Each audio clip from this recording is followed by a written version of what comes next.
Zen Buddhism, huh?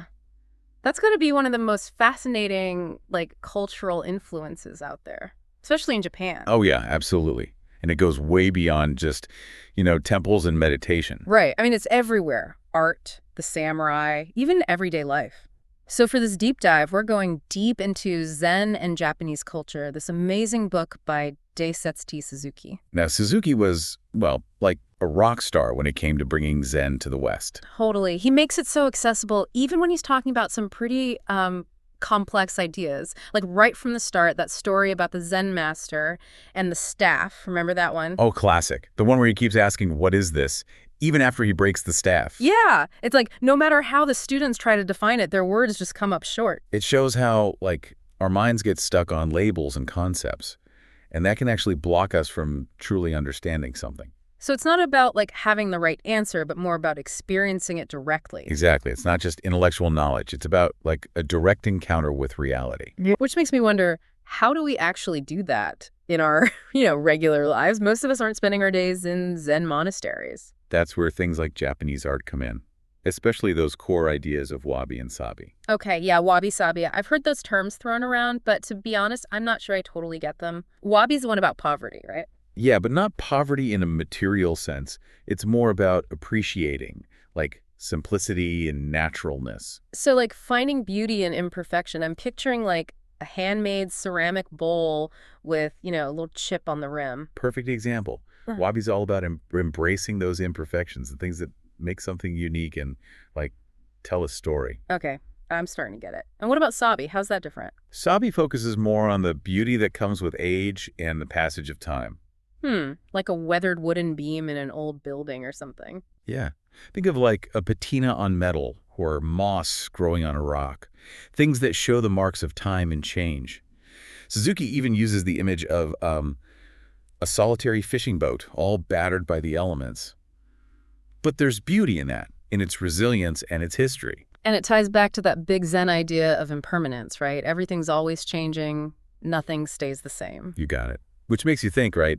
How would embracing these ideas, wabi-sabi, change how we see the stuff around us, our everyday lives? For sure. I mean, we're so obsessed with newness and perfection. It's refreshing to think about finding beauty in the worn and the weathered. It's like a whole different way of looking at the world. It is, totally. It shifts your perspective. Speaking of shifting perspectives, let's talk about the samurai, because that connection to Zen always seemed kind of strange to me.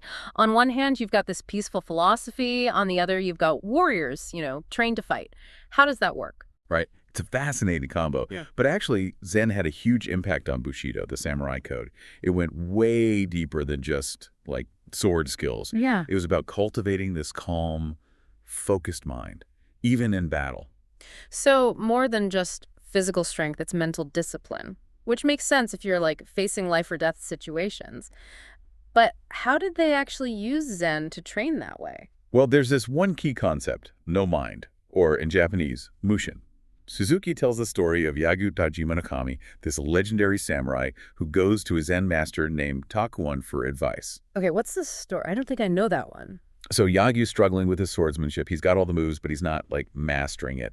And Takuan tells him his mind's too cluttered. Oh, I feel that, overthinking things. Been there. Totally. We all do it. So Takuan tells him, you got to empty your mind. Not literally, of course, but let go of all those distracting thoughts, anxieties, anything that's holding him back. Easier said than done, right? But I guess that's where the practice comes in. Absolutely.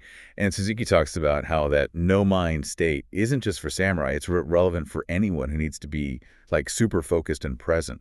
Artists, athletes, even surgeons. Right. Anyone who needs to make those split-second decisions under pressure. But how do we actually cultivate that no mind in, everyday life? I'm not exactly facing off against ninjas on my way to work. Well, that's where even those, seemingly mundane activities can become a training ground. Washing dishes, taking a walk, even just, waiting in line at the grocery store. Wait, so you're saying, doing the dishes can be a Zen practice? Totally. It's about bringing your full attention to whatever you're doing. Not letting your mind wander off to, your to-do list or that argument you had earlier. Just being present in that moment. So it's not about adding more things to do. It's about, changing how we approach the things we're already doing. Exactly. It's a subtle shift, but it can make a huge difference. I like that. It's like finding those little pockets of Zen throughout the day. Okay, so we've got Wabi-sabi, no mind. What else is there to, like, unpack here? I know Zen also had this interesting relationship with Confucianism, and those seem like pretty different philosophies, right? Yeah, they definitely have their contrast. Confucianism's all about, social order, respect for authority, intellectual study, Yeah. whereas Zen's more about like direct experience, intuition. So you'd think they'd be, like, at odds with each other. And in some ways they were. Zen kind of emerged as a pushback against the rigidity of Confucian thought. Some Zen masters felt like Confucian scholars were too focused on books and tradition, losing sight of a more direct path to truth. So it was a little bit rebellious. You could say that. But it wasn't a complete rejection. Zen monks still studied those Confucian texts, even helped preserve them. Ah, so it's more complex than just, like, one versus the other. Definitely. And I think there's a good lesson in that for us, today. It's easy to get caught up in these like intellectual battles, pitting different ideas against each other. But Zen reminds us that wisdom can come from unexpected places, and sometimes seemingly opposite viewpoints can actually coexist. Makes you think about how we approach those, us versus them arguments that pop up everywhere. Maybe there's more nuance than we realize. Okay, one more thing that really caught my eye. The emphasis on swords in both Zen and samurai culture. I mean, it's a weapon, right? How does that fit in with this whole philosophy of peace and enlightenment? It's not just a weapon, it's a symbol. Like in Japanese culture, the sword represents the samurai spirit, their code of honor. It's about protection, defending what's right. Suzuki talks about that in the book, how each sword was made with so much care, like almost a sacred object. Exactly. There's this story about Kokaji, the legendary swordsmith, and his assistant messes up while making a blade. But instead of getting angry, Kokaji sees it as a teaching moment. He's like, you got to put your whole heart into it every step of the way. It's like the sword becomes an extension of the maker's spirit, and then for the samurai, it's an extension of their spirit. Wow. It makes me wonder, do we have anything like that in our modern world? That's a good question to think about.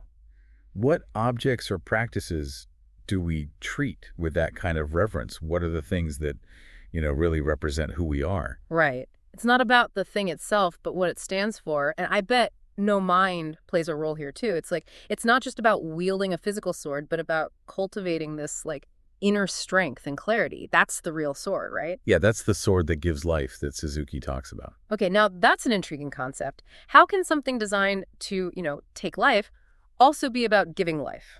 That's Zen for you, always challenging our assumptions. Oh. It's like with an enlightened samurai, the sword goes beyond just fighting. It's about protecting, upholding justice, creating peace. So it's their mindset that transforms it. Kind of like how wabi-sabi helps us see beauty in unexpected places. Exactly. It's all about intention. The sword becomes an expression of that no mind we talked about. It's like that story about Shingen and the Zen monk. Yeah. Remember that one? Yeah, vaguely. It's during a snowstorm, right? Refresh my memory. So this monk shows up at Shingen's castle seeking shelter. And Shingen's like this powerful warlord, very practical guy. He basically tells the monk to get lost. Because he sees him as a distraction. Yeah, like an interruption, maybe even a threat. Yeah. But the monk doesn't argue. He just calmly points to this bare tree in the courtyard and says, guess I'll sleep on that then. Whoa, talk about non-attachment. Right. Total Zen move. Yeah. And it throws Shingen off guard. Mm. In the end, he actually invites the monk in. It's like this silent lesson about letting go of expectations, accepting discomfort. Powerful stuff. It shows how these Zen teachings can sneak up on you in unexpected ways. Just like that burglar story, right? Sometimes you got to learn by doing, not just by thinking. Exactly. Which brings us back to no mind. If it's not about specific techniques, how do we practice it? Suzuki talks about meditation, but are there other ways to, access that state? Yeah, because I feel like if I try to empty my mind, it just makes me think about it more. Kind of backfires. Totally. It's not about forcing it. Suzuki says it's more about cultivating awareness in everyday life. Remember those examples? Yeah. Washing dishes, going for a walk. Right, those Zen moments. Yeah. It's about bringing that same quality of attention to everything we do. So instead of rushing through the dishes, I actually focus on the feeling of the water, the soap, the movement of my hands. Exactly. It's like turning those everyday tasks into mini meditations. Hmm. And the more you do it, the easier it becomes to access that no mind state. It's already there, underneath all the mental clutter. Kind of like clearing out a messy closet. Suddenly you've got space to breathe. Exactly. And Suzuki ties this to the sword that gives life. It's not just about personal enlightenment. It's about using that clarity and focus to actually make a difference in the world. So it's like finding our own swords, those unique things we can do to like contribute to something bigger than ourselves. But what does that actually look like? Well, it starts with figuring out what those swords are for each of us. What Yeah. are we passionate about? What are we naturally good at? And how can we use those things to make a positive impact? Right. So it's not necessarily about like grand gestures or heroic acts. It could be as simple as like being a really good listener for a friend who's going through a tough time. Exactly. Or using your creative talents to like bring beauty into the world, or Yeah. maybe volunteering your time to help a cause you believe in. It's about aligning our actions with our values. Okay, I love that. But speaking of impact, we can't forget about Zen's influence on art. Oh, absolutely. It's woven into so much of Japanese aesthetics. Right. We talked about wabi-sabi, but it goes even deeper than that. Think about a Zen garden with its like minimalist beauty and carefully raked gravel. Yeah, or those incredible calligraphy scrolls. It's like every brushstroke has meaning. And that meaning often points back to those core Zen ideas, simplicity, presence, impermanence. It's about finding wonder in the ordinary, the sacred in the everyday. Suzuki talks about how Zen art isn't just about like what you see, but how you see it. It's about cultivating this awareness of like the subtle details, the way light plays on surfaces, the fleeting beauty of nature. And that way of seeing, it can change everything. Not just how you experience art, but how you experience like life in general. Suddenly, a simple meal becomes this feast for the senses, or a walk in the park becomes this opportunity to really connect with nature. It's like you're training yourself to be more present, to really appreciate the richness of like each moment instead of just, rushing through life on autopilot. Exactly. And it brings us back to that paradox of no mind. The more we let go, the more we actually open ourselves up to experiencing, the fullness of life. Right. It's like that Zen saying about the empty cup. You got to empty yourself to be filled. I'm also thinking about how no mind shows up in like performance art. Suzuki talks about this no play called Yamoba. It's about this mountain spirit, and the actress who plays her, she moves with this incredible power and intensity. Oh, yeah. It's amazing. And you wouldn't think that a state of no mind would lead to such a captivating performance. Yeah. But that's the thing. It's like she's not even thinking about it. She's just being. And that's when the magic happens. Exactly. It's like that effortless flow you see in like a skilled musician or athlete. Suzuki emphasizes that no mind isn't about being like empty-headed. It's about accessing this deeper level of awareness, this flow state, where like your actions and intentions are totally aligned. So it's not about not thinking, it's about thinking differently. Yeah, it's about tapping into that intuitive wisdom that's already within us. I like that. And it connects back to that idea of the sword that gives life too, right? It's not brute force. It's about precision and skill and like being fully present in the moment. And that seems to be a theme that runs through so much of what we've been talking about. The swordsmith, the calligrapher, even the gardener tending to a Zen garden. Yeah, it's like they're all engaging in this form of meditation, bringing their full attention to whatever they're doing. And in that process, they're not just creating something beautiful, but they're also like refining their own spirit. It's like the act of creation becomes a path to self-discovery. Okay, this is making me want to like go write a poem or something. Even if I'm not a master calligrapher, can I still bring that same mindfulness to my own creative process? Absolutely. Whether you're writing, cooking, playing music, whatever it is, you can bring that same quality of attention, that same sense of reverence to the process. So it's not just about the end product, but the journey itself. Exactly. Yeah. And who knows, maybe you'll even surprise yourself with what you create along the way. But Suzuki also acknowledges that cultivating this no-mind state, it's a challenge, especially in our modern world. There's so much like noise and distraction everywhere. Yeah, for sure. Our phones are constantly buzzing. Our to-do lists are overflowing. It's hard to like shut all that out and just be present. It is. But Suzuki reminds us that even small steps can make a big difference. It might start with just like noticing your breath throughout the day, or taking a few minutes each morning to sit in silence and, just observe your thoughts. It's like we're training our minds, just like a samurai would train their body. Okay, I'm going to try that. Start small, build up those mindfulness muscles. Exactly. And as you do, you might find that you're not just living more mindfully, but you're also living more fully, more authentically. You're able to access more creativity, more compassion, more like purpose. And maybe, just maybe, we discover our own swords that give life along the way. Speaking of which, Suzuki leaves us with this thought-provoking quote: "The sword is the soul of the samurai. Whoa, that's deep. He's really asking us to think about what that means for us, isn't he? Yeah. What's our sword? Yeah. What's the soul that's guiding our actions? It's like a challenge to, really examine our lives and make sure we're living in alignment with our values.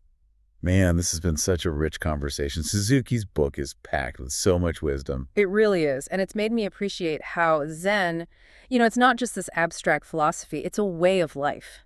And it's one that's incredibly relevant today, even if we're not, samurai warriors or Zen monks. Totally. Uh, What were some of your biggest takeaways? Anything that like really stuck with you?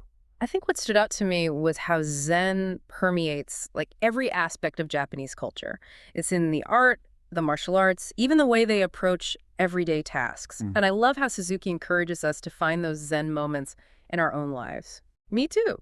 And I was surprised by how practical Zen actually is. I used to think it was all about like sitting on a mountaintop and meditating, but it's so much more than that. It's about bringing awareness and intention to everything we do. Exactly. And it's not about being perfect. It's about showing up with your whole heart, embracing imperfection. That's the real essence of wabi-sabi.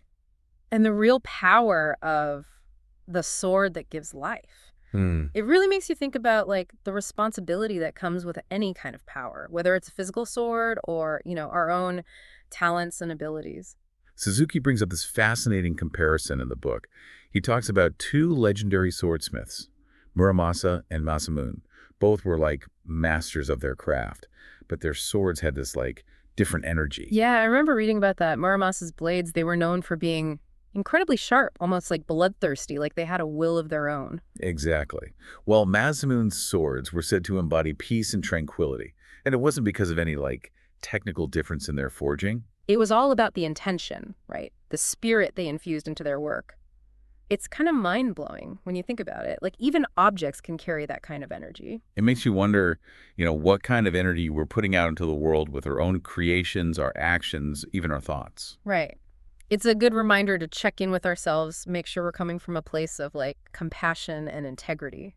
So if we're talking about finding our own sword that gives life, is it about like discovering some hidden talent or becoming really skilled at something specific? Those things can definitely be part of it.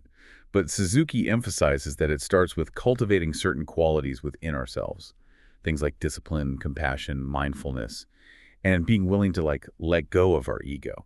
It sounds like it's about like the how more than the what, like approaching everything we do with a sense of purpose, a sense of service. Exactly. Just as the samurai dedicated themselves to mastering their physical and mental skills, we can do the same with our own inner development.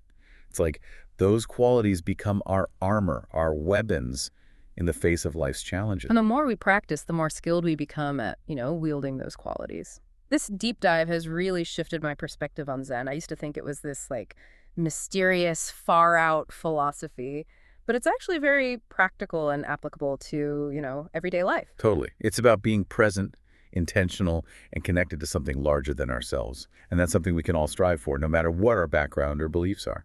And I appreciate how Suzuki embraces those like paradoxes and complexities within Zen.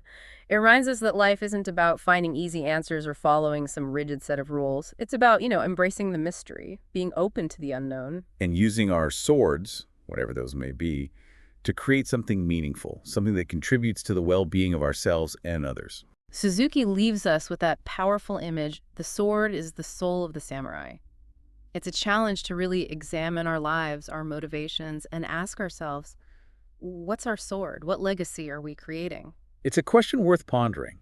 And as we continue to explore these Zen principles, to practice mindfulness, to refine our skills, maybe we'll find that our own swords become sharper, our intentions clearer, and our impact on the world more positive. This has been such an incredible journey into the world of Zen. Thanks to everyone for joining us on this deep dive. We hope you found it insightful, thought-provoking, and maybe even a little bit inspiring. And until next time, may you find those moments of no mind in your day, discover your own sword that gives life, and keep exploring the amazing world of Zen.